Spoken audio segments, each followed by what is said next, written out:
Question है 100 छात्रों की एक कक्षा में 70 लड़के हैं जिनके एक विषय में औसत अंक 75 है। यदि पूरी कक्षा के औसत अंक 72 है तो लड़कियों के औसत अंक क्या है। देखो इस तरह के क्वेश्चन जो है आप गुना करके सॉल्व कर सकते हो बेसिक तरीका से, कोई दिक्कत नहीं, वैसे भी सॉल्व हो जाएगा। लेकिन देखो इसमें टाइम बहुत ज़्यादा लग जाएगा, ठीक है, मतलब उसमें बड़ा बड़ा कैलकुलेशन करना पड़ेगा। वही कैलकुलेशन आपको नहीं करने देना, इसीलिए आपको सबसे ईजी तरीका बताऊंगा, सबसे शॉर्ट तरीका, जो कि एग्जाम में आपको यही अप्रोच यूज करना है जिससे आपको क्वेश्चन ये 30 सेकंड के अंदर सॉल्व हो जाएगा। ठीक है, तो देखो पहले क्या है, यहाँ पर 100 छात्र हैं। ठीक है, क्वेश्चन क्या बोला है, 100 छात्र है, उसमें से 70 लड़के हैं।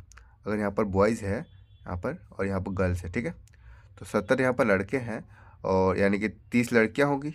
ठीक है, और 30 लड़कियाँ होंगी तो देखो इसमें क्या है, लड़कों के विषय में औसत अंक 75 है। ठीक है, तो 75 अंक यहाँ पर है और लड़कियों के औसत अंक हमें नहीं पता है, लेकिन हमें पूरा दे दिया है यहाँ पर।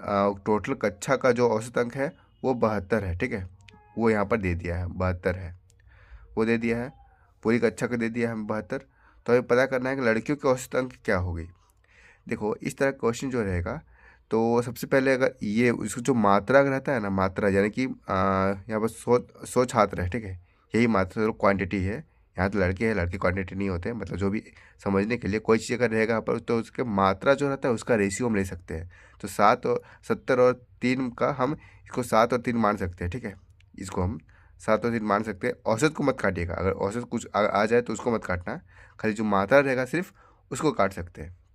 ठीक है, अब क्या करना है, इसको सबसे आसान तरीका क्या है कि हमें 70 मतलब 7 लड़कों का औसत 75 ये मान लेंगे और यहाँ पर 72 है। ठीक है, वो टोटल का 72 है, तो हमें लड़कियों का पता करना है। तो सबसे पहले देखो अगर ये 72 है तो हम मान लेंगे कि ये भी 72 है, ये भी 72 होगा और ये भी 72 होगा, तभी यहाँ पर 72 होगा, ऐसा मतलब मानते हैं। ठीक है, तो ये 72 से कितना ज़्यादा है, तो ये 3 ज़्यादा है। ये 72 टोटल 72 यहाँ पर है, 72 से कितना ज़्यादा है, 3 ज़्यादा है। ठीक है, तो 3 ज़्यादा है, तो 3 से हम देखो ये भी 72, तो यहाँ पर 72 फिक्स होगा ही, होना चाहिए 72 यहाँ पर। अगर यहाँ 72 है तो यहाँ 72 होना चाहिए। और लेकिन ये कितना 72 से ज़्यादा है यहाँ पर है, तो कितना ज़्यादा है, तो यहाँ पर इसको माइनस करेंगे कितना ज़्यादा है, तो यहाँ पर 3 ज़्यादा है, 3, और इसी को इससे मल्टीप्लाई करेंगे, 7 या 21, 21 बटा यहाँ पर जो 3 रहेगा यहाँ पर गर्ल्स का, उससे डिवाइड कर देंगे यहाँ पर, बस मेरा आंसर आ जाएगा, एक बार में निकल कर आ जाएगा। क्या आ जाएगा, ये 7 से काटेंगे, 7 3 से 30 और 72 में 7 घटाएंगे कितना आ जाएगा, 65, जो कि हमारा आंसर आ जाएगा। एग्ज़ाम में आपको इस तरीका यूज़ करना, देखो आपको पहली बार में समझ में ये तरीका नहीं आया होगा, आपको मैं फिर से समझाता हूँ। करना क्या है, देखो अगर हम आपको अगर कन्फ्यूजिंग हो रहा है कि यहाँ पर कार्ड दिए इसकी वजह से ऐसा हो रहा है, तो मान लो 70 ही रहने दो इसको, ठीक है, कोई बात नहीं, इसको 30 ही रहने देना, कोई दिक्कत नहीं है।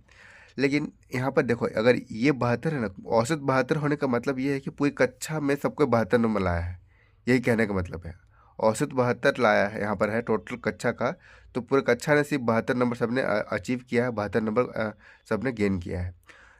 ठीक है, तो हमें इसका नहीं पता है, इसका हमें नहीं पता है, तो क्या करना है, देखो इसने अगर 72, तो अगर इसने 72 लाया है पूरा टोटल कक्षा, तो इसने भी 72 लाया है, इसने भी 72 लाया है, लेकिन एक्चुअली में यहाँ पर 3 ज़्यादा ला दिया, तो मतलब ये अगर ये ज़्यादा नंबर ला दिया तो ये कम नंबर लाया होगा, इसका मतलब यानी 72 से कम नंबर लाया होगा। ठीक है, तो एक ज़्यादा होगा एक कम होगा, अगर ये इससे अगर ज़्यादा है तो जितना ज़्यादा है उसको मल्टीप्लाई करके बगल वाला से डिवाइड करके ये निकाल देंगे, इस तरह 65 आंसर आ जाएगा।